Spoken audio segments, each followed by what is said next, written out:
Estou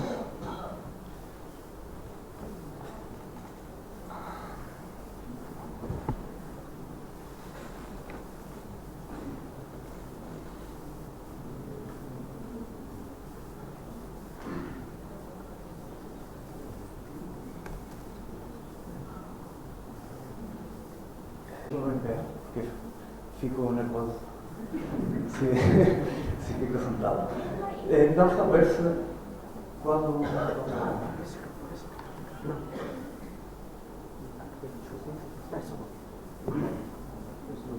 Esqueceu.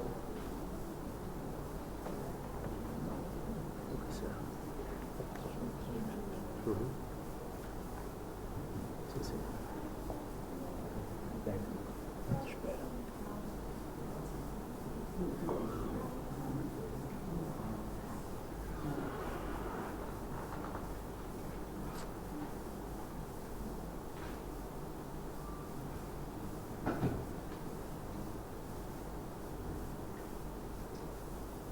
Vou começar com esta imagem porque acho que uma boa imagem para definir o que é o que deve ser o urbanismo.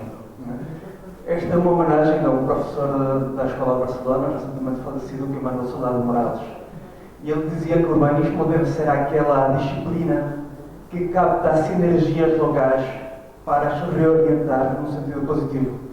Quer dizer que o urbanismo não pode ser a disciplina do confronto, o boxe, mas uma disciplina mais parecida com o judo, que é aquela arte marcial que aproveita a força do oponente para o vencer.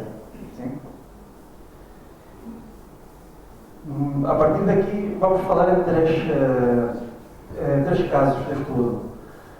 Vamos falar sempre a nível teórico. Eu estou cá há pouco tempo, estes são os estudos que tenho desenvolvido à volta da situação urbana em Angola e incorporei recentemente a Development Workshops, mas acho que é um trabalho que está a somar na organização. Há uma situação de precariedade na habitação em Angola, isso é evidente. Estamos a falar, segundo o estudo feito pelas Nações Unidas Habitat, do nível de precariedade existente na percentagem total de habitações em Angola. Quer dizer que apenas 13,5% tem o abastecimento total destes 5 pontos. A precariedade moderada seria a presença de um dos pontos, severa, a presença de dois, extrema 3 ou mais. Quer dizer que temos 25% da população a viver em condições extremas de precariedade. Portanto, depois há 3 tipos de informalidade, são estes que estão aqui. Áreas degradadas, legais, mas sobrelotadas. Teremos a ocupação legal espontânea gradual, que é o que tem acontecido aqui na maior parte dos casos. E loteamentos legais sobrelotados, contornando a legislação, quer dizer, aqueles loteamentos à margem da legislação. Uma coisa que comentávamos ontem, que era aqueles terrenos que principalmente têm, ou no início têm uma qualificação, por exemplo, agrícola ou o que seja, depois estão destinados à habitação. Esta proporção de área informal em relação à área formal, que está aqui do centro, na cidade de Lubango. A cidade de Lubango cumpre mesmo aquele índice que vimos antes, que era 85% de informalidade no tecido urbano. Desde um ponto de vista, o Estado não é capaz de solucionar isto. Pelo menos com a política atual. Podemos continuar a falar. Esta é a mesma situação na cidade do Luambo, já mostrou o meu colega Festo. O Luambo tem uma particularidade, não sei porquê, se calhar pela situação a difícil situação que viveu durante a guerra, tem, naquelas áreas informais, tem uma organização um bocadinho melhor daquela que tem no banco. E também tem uma percentagem sensivelmente menor, tem 77 contra o 85% do banco. 77% de informalidade. Isto aqui é a estimativa de crescimento da população segundo 3 cenários que fizemos no ateliê, na organização de Development Workshop, segundo 4 cenários. O primeiro e mais grave é que um crescimento constante de 4% anual, que é a estimativa que a ONU dá de crescimento urbano geral em Angola. O segundo cenário seria um crescimento de 4% até 2025, que decresce para 2% a partir de 2025 para 2040. O terceiro cenário improvável seria um crescimento sustenido de 2%, um crescimento médio, e um crescimento baixo no último caso, que seria crescimento de 1%, que eu acho muito difícil. Mas pronto, para termos uma perspectiva de qual a situação em termos de população e como nós podemos ter uma leitura a nível urbano de o que é que acontece e quais são as consequências de o planeamento que temos agora, que se está a fazer, e uma hipotética solução ou paliativo. Assim. Estes dois ciclos que são... pronto, eu preciso dizer uma coisa. O Ombo tem uma densidade média de 100 habitantes por hectare. A estimativa tirada de um estudo que fez a Daryl Handassar, uma consultora libanesa, sobre o crescimento do Ombo, dava que em 2010, 2011 teria uma população de 525 mil habitantes, que o que falou o meu colega antes. Pegando nessa quantidade e dividindo pela superfície total da área, quer dizer, são 6.500 hectares, a extensão total do Ombo, tem 100 habitantes por hectare. 100 habitantes por hectare é muito pouca população, é muita pouca densidade populacional. Nós, pronto, isto também já é uma questão da escola onde eu estudei. Nós falamos que em termos de sustentabilidade da densidade populacional urbana, de 200 a 400, uma densidade média. A densidade influencia muito em quais as características da cidade e qual as oportunidades que a própria cidade fornece. E nem só, também influencia em qual a contribuição que cada cidadão tem que dar para a administração e gestão dos espaços públicos. Outra questão, a grande diferença, o fator que diferencia de uma maneira mais concreta o rural do urbano é a noção que se tem de espaço público e espaço privado. Nós andando no espaço rural podemos passar na propriedade de outra pessoa que não tem uma competitividade alta. Não sendo assim, se não somos convidados à casa de alguém. Isso é um parâmetro que temos que ter em conta na hora de intervir a cidade e de definir os parâmetros cidadinos. Pronto, então, segundo esse cenário, esta é a extensão da cidade. Continuando com a densidade atual, teríamos que crescer em 2040 até 7.573 hectares. Quer dizer, vamos duplicar a extensão da cidade do Ombo e subir mais 1.000, praticamente. Por enquanto, densificando, apenas cresceríamos. Deixa eu ver se consigo ver. 3.000 hectares. Quer dizer, cresceríamos metade da extensão atual. O que é que se passa? É muito mais barato gerir os recursos a menos superfície que de uma extensão muito maior. E é nisso que, desde o meu ponto de vista, tem que se pôr o foco na hora de planificar.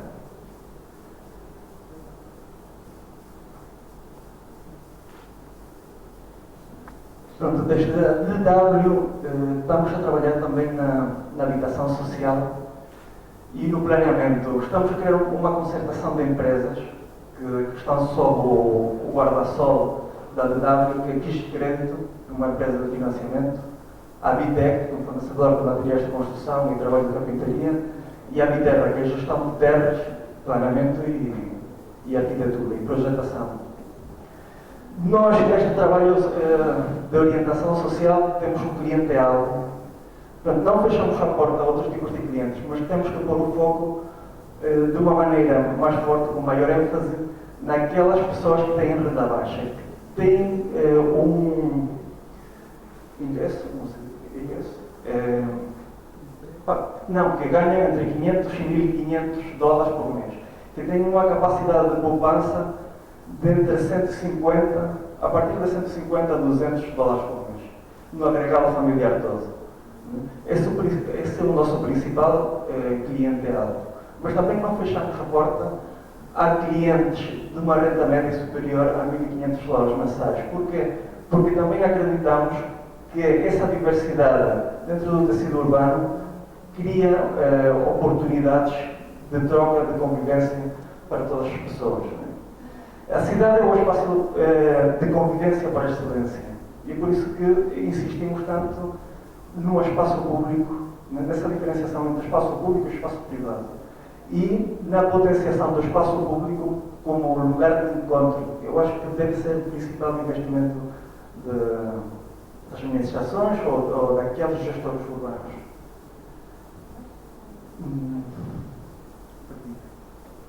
Sim, pronto. Os custos do terreno, nós estamos a propor um crédito a pagar em 3 anos de 10.000 dólares, 5.000 seriam para os custos do terreno e gestão e outros 5.000 para a construção. O sistema de pagamento eu não tenho muito claro, porque não sou da parte financeira, mas peço desculpa nesse sentido. Acho que pode pagar-se uma entrada de 20% e a partir daí pagar quotas anuais durante 3 anos. Mas também não tenho muito claro esta situação. Pronto.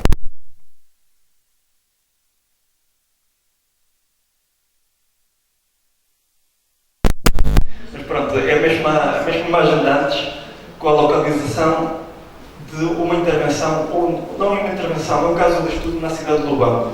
Porque nós apostamos em 3 estratégias diferentes para atacar ou para paliar, primeiro, o problema dos assentamentos informais e, segundo, o problema da habitação social. O primeiro, e possivelmente não, o primeiro, em combinação com o planeamento, seria a recuperação e requalificação dos bairros de assentamento espontâneo. Isto pertence ao bairro de Ferrovia, na cidade de Lubango. Os que conheçam o Lubango, o bairro de Ferrovia, se a serra estiver aqui, se isto fora aquele miradouro do Cristo Rei, Ferrovia fica nesta parte daqui.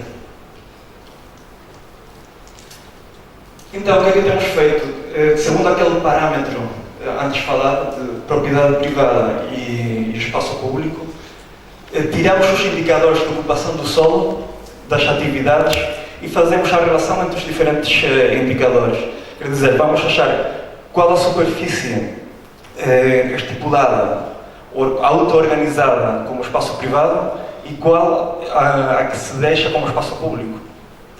O que é que temos? Temos uma matriz, temos um marco de 400 por 400 metros, dão 16 hectares. Então, deixa-me pensar um pouco isto, para ver se eu argumento bem.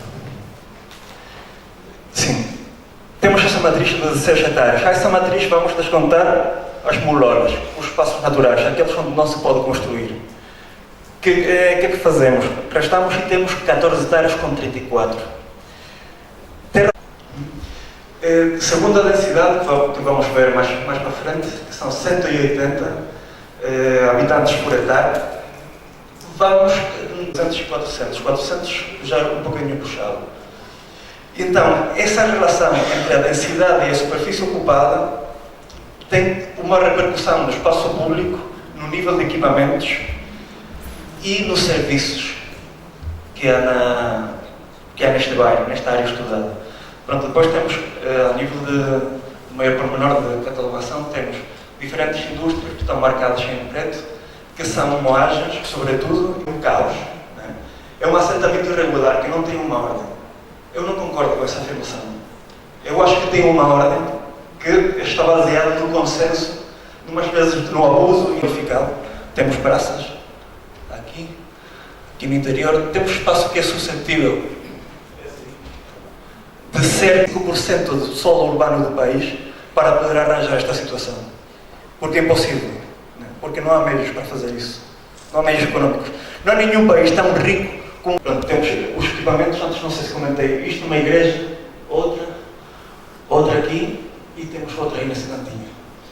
As igrejas funcionam também como aulas de ensino. Né? Pronto, esta é a caracterização da conectividade atual do bairro. Notamos que temos alguns becos, que há deficiências nessa conectividade, e eu acho que o principal problema a atacar é essa conectividade. Mas como, outra vez, com a técnica do Yudo, é potenciar aquilo que já existe. Estou muito mal do tempo. 5 minutos. 5 minutos, eu apenas fiz 20%. Siga. Pronto, qual é o problema? A conectividade, então vamos fazer que estas ruas continuem até algum lugar onde possam ter uma alternativa de circulação. Sim? As ruas vermelhas são os carros, por onde passam os carros, as ruas verdes por onde passam os peões. E a combinação das ruas. Vamos ir um bocadinho mais rápido, porque há muita coisa. Deixa? Pode ir. Obrigado. Pronto, com esta intervenção de solução da conectividade, temos 3 níveis de afetação. O nível amarelo é aqueles lotes que apenas são afetados à vedação. Pronto, isto tudo tem que ser participativo, tem que ser, isto apenas o starting point, o ponto de partida. Mas uma vez que temos este estudo feito, podemos ir falar com as pessoas e ver e discutir se é necessário poder fazer esta rua ou a rua tem que ir para o outro lado. Eu fiz o caminho mais fácil, né? Também a facilidade da economia de pensamento e de esforços. Mas, se calhar, as pessoas dentro do bairro concordam com outra solução alternativa melhor. Pronto, continuamos. O nível de afetação. O amarelo é aqueles que simplesmente está afetada a vedação. Eu acho que nesse caso não se devia compensar. Porquê? Porque o trabalho em combinação com o cadastramento e o título de propriedade vai dar plusvalia às pessoas, aos tenedores, né? Aos detentores. O nível de afetação cor de laranja é aquele que fica afetada uma habitação, mas tem espaço no lote para poder reconstruir. E eu acho que aí sim devia ser compensada a construção. E nível de afetação vermelho é aquele que a casa fica o suficientemente afetada como para não ser reconstruída.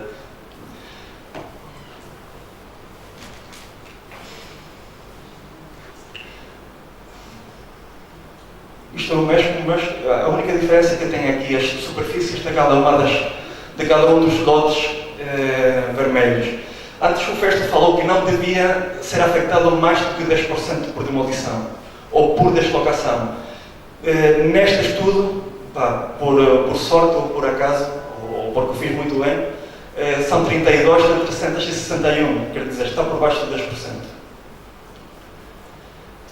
E esta seria a relocalização dos habitantes dentro da mesma área. Quer dizer, antes tínhamos um 54% de ocupação e tínhamos a noção que com a densidade atual podemos ocupar um bocadinho mais de terreno público. O que é que vamos fazer? Aquelas pessoas que ficam desprotegidas, que ficam deslocadas, podem ser reassentadas no próprio bairro. E assim não vão perder aquelas relações sociais, aquilo pelo que são sustentadas, basicamente. Todos nós temos relações sociais, inevitavelmente, e a nossa economia parece que não. Às vezes fala-se que é o mérito o principal fator de sucesso, mas o principal fator de sucesso, por um lado, desde um ponto de vista, é muito pessoal, é o optimismo e as relações pessoais. Sim? A rede de relações que cada pessoa tem. Nestas situações de precariedade, estas relações pessoais são muito fortes. São muito fortes e são muito necessárias para o seu desenvolvimento. Então, pronto, este trabalho também tenta que não se quebrem esses laços. Para além de arranjar os 32 lotes que antes falámos, arranjamos mais alguns que não estão numerados para assentamento de novas pessoas no bairro, com o objetivo de travar a ocupação informal. O que é que se passa? Este trabalho tem que ter também um seguimento. Como se fez no Brasil, que eu acho que é a referência mundial a nível de reabilitação de bairros de assentamento espontâneo, tem que haver, primeiro, colaboração com os vizinhos e o visto bom pela sua parte, e segundo, uma constância no tratamento, na fiscalização, no apoio destes bairros. destas vagas e dos moradores. E estes seriam os indicadores finais do assentamento, pronto, com a intervenção. Já estamos mais perto daqueles parâmetros mais padronizados, 60% de ocupação, até 66, 200 habitantes por hectare, é sustentável.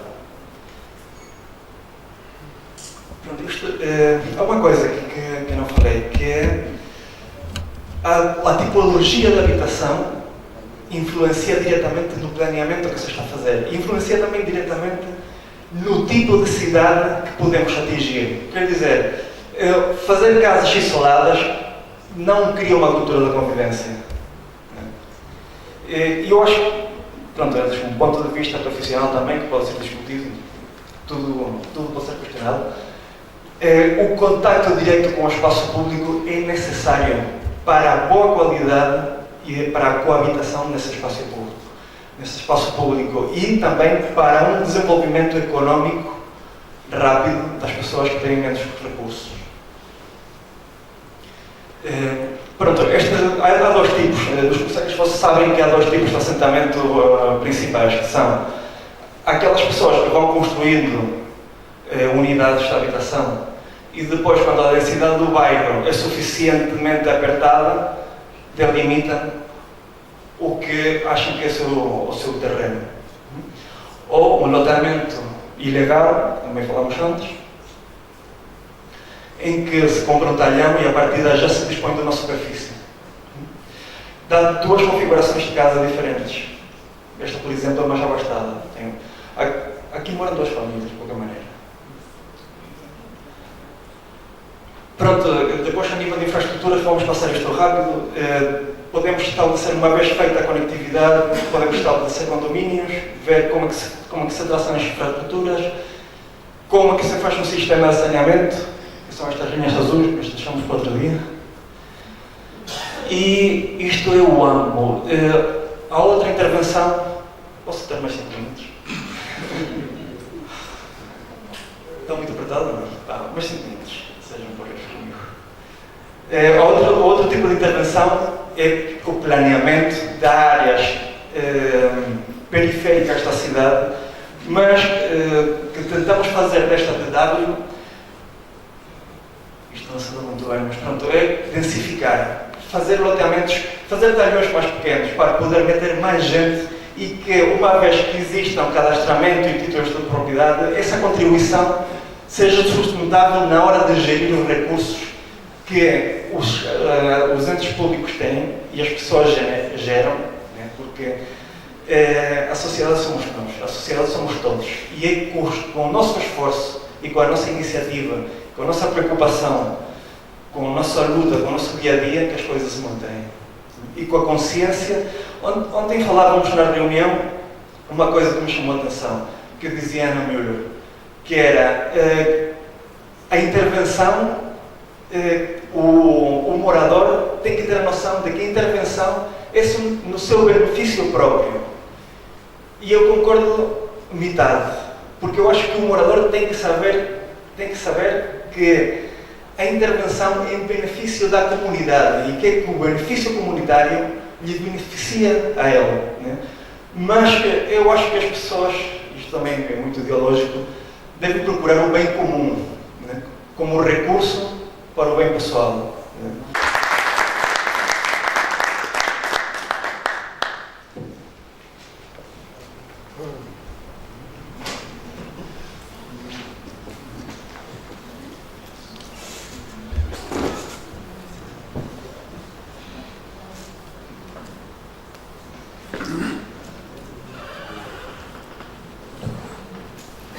Obrigado, Rodrigo, obrigado,